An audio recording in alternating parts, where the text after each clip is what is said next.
Hey guys, it's Dr. May.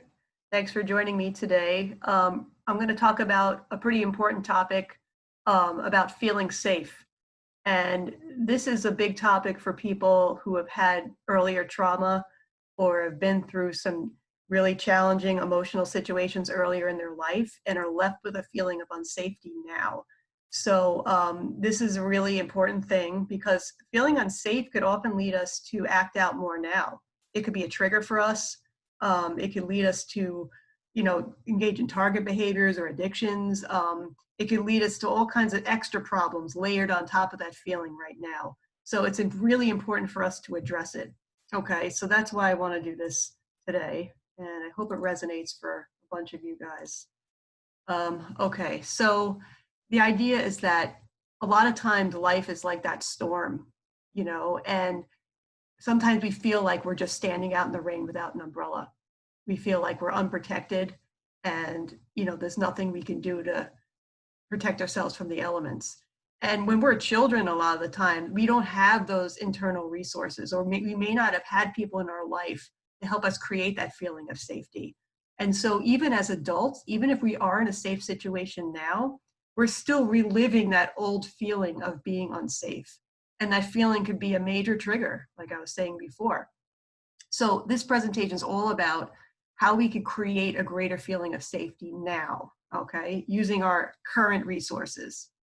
All right, so I just wanted to share this. This is Abraham Maslow's hierarchy of needs that he created a few decades ago. And safety needs, if you notice, are like right above our physiological needs. So they're super important. So beyond getting food, water, safety, shelter, food, water, and shelter, safety is next. We want to feel safe and secure. So think of how important that is, that it's right above keeping ourselves alive, right? In terms of taking care of our, physiological needs for, water and food and so forth, right? So we really need to pay attention to the safety. So I wanted you to reflect a little bit, and some of the reflection might take place after this video, and you could choose to journal. So I want you to reflect upon what were times in your life when you didn't feel safe, and what was occurring, and who was involved, and what did that do to you, um, emotionally? How did you feel in your body, or how do you feel in your body when you remember that?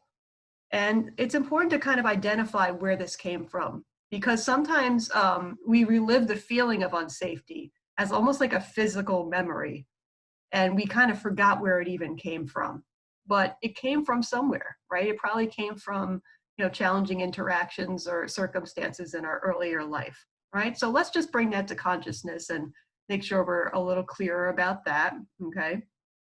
But just some examples that might help jog your memory, or help you identify some areas in your life that might have been triggering. So one is biggest source can be our family life. So if you grew up in a family that was maybe chaotic or unpredictable or abusive, or there was neglect involved, or just a lack of validation and understanding, it could have led you to feel, unsafe physically and or emotionally. If you were in school and you were bullied or cyberbullied, so whether it's in person or, through social media, for example, or text, that could be really painful and make you feel invaded and disrespected. And even the fact now, that so much cyberbullying takes place, you can't even escape it when you go home. Like before cell phones, kids could at least go home and take some refuge in their family, assuming their home life was safe. But now, if you have a phone or internet in some capacity, you could be bullied 24/7, and it's so hard, you can't even get away from it. So that's a big example. Another thing is just in general, when we're facing change and uncertainty, it naturally makes us feel unsafe because we assume that that could lead to danger. Our brain interprets that often as danger because when things are unpredictable, anything could happen and the dangerous could happen, right? So times of transition in our life and things like that could be examples of, feeling unsafe. For certain people out there, being in jail or prison, there's a lot of stories I've heard from people where it was a very terrifying experience where they were abused in prison by either other inmates or, corrections officers. Being in the psych hospital could be a little scary, because you're around a whole lot of other people that have unpredictable symptoms and behaviors. And some people really struggle with being in the hospital. Um, and also, you could be unsafe within yourself, just facing your own, psych symptoms or powerful emotions or bad thoughts or psychosis or even physical symptoms, like if you're physically ill, can make you feel unsafe within your own body, and that's really terrifying too. So just to validate yourself that all these experiences are common for triggers for feeling unsafe. Okay, so the main thing we have to remember is if you're in any of those situations now that you're an adult, it's really important to try to leave toxic situations where possible or try to avoid them. Like if you see that, you're entering into a situation and it's starting to seem like it's toxic, try to get the strength and the courage to leave. I know that it's more complicated than that, and there's a lot to it, especially leaving a toxic relationship. But it's going to be very hard for the techniques I talk about next to work for you if you're continuing to expose yourself to really problematic, dangerous, unsafe situations. Okay. So just keep that in the back of your mind. Okay. And maybe talk it over with somebody in your real life if this is something you really need help with. Okay. So want to start the next part of the discussion about just reflecting upon, what kind of things or circumstances or people help you to feel safe? Like, what does that actually mean for you? Just right off the bat. Think about what comes to mind. How does it feel in your body when you're safe? Maybe physiologically, you're more regulated and calm. So what aspects of safety come up for you? Okay, and you could, of course, journal about this later if that helps you as well. Okay, one of the main things that make us feel safe is being around safe people. So maybe there's people in your life that you could identify that help you to feel safe. Maybe it's someone in your family or a friend or someone in a support group, maybe a 12-step meeting or a DBT group, or whatever it means to you. See if you could, spend more time with those safe people who make you feel validated and respected and that you could trust and that handle what you tell them with, care and concern and that respect you as a human being. Really important in establishing that feeling of safety. So people that you feel calm with and, feel like you could be yourself with. All right. So surrounding yourself with people like that are really important to safety. Sometimes, we're a little hesitant around people, because maybe we've had bad experiences with people and it's hard to establish trust. And while we could continue to work on that, sometimes being with animals helps. I'm not sure if you're an animal person, but, sometimes let's say that's why they have service animals for vets, or animal assisted therapy, because being around different kinds of animals and that getting that unconditional love and response makes us feel really good. Okay, and they don't judge us like people can judge us, and most of the time, unless they bite, they probably won't hurt us like certain people can hurt us, so that helps us to feel safe. Okay, and this slide I used in my other presentation about self-soothing skills for DBT, so you may have seen this before if you saw that presentation, but because we're talking about safety here, I wanted to talk about how we could feel safe using touch, right? Because safety is something we could feel in our body, right? And I asked you before to reflect upon what that feels like.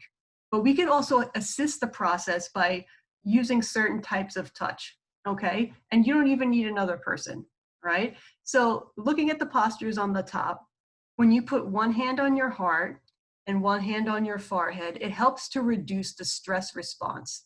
There are neurovascular points on your head and your hand conducts electricity, so to speak, and it stimulates your prefrontal cortex, which is kind of associated with your wise mind, and it helps to calm down your emotional mind.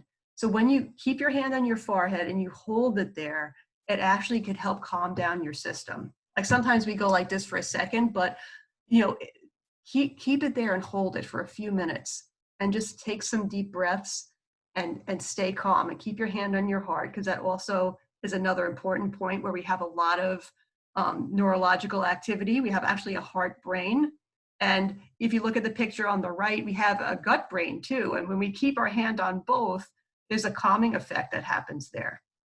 Okay. Sometimes people also kind of stand up and rock themselves almost in like you're cradling a baby, like in a figure eight sort of motion, and that could be soothing.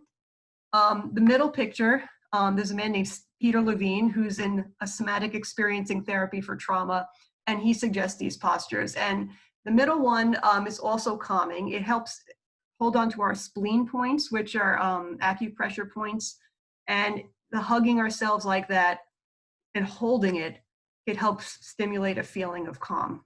Okay, so if you can't get a hug from a real person or you don't want one, you could always hold that posture. Okay. Another one is you could hold somebody's hand. They've actually have research showing that holding a loved one's hand while anticipating a shock could help the shock feel less painful when you actually get it. Not that we're trying to do that, but the idea is that it could calm ourselves by holding someone's hand. And if you don't have someone's hand to hold, it could also help to hold your own hand. Okay, and just kind of, you know, having that going. Um, if you have somebody available and you hug someone you trust, that could also help soothe your nervous system, and even releases the oxytocin, which is an important hormone that makes us feel like the cuddle hormone, kind of like that safe and connected feeling. And of course, like I mentioned animals before, petting a real or a stuffed animal could help. And, they actually say it lowers your blood pressure when you pet an animal. So the lowering the blood pressure calms down our physiology and makes us feel calmer and more safe. Okay, sometimes just surrounding ourselves with the familiar or meaningful objects could really help a lot.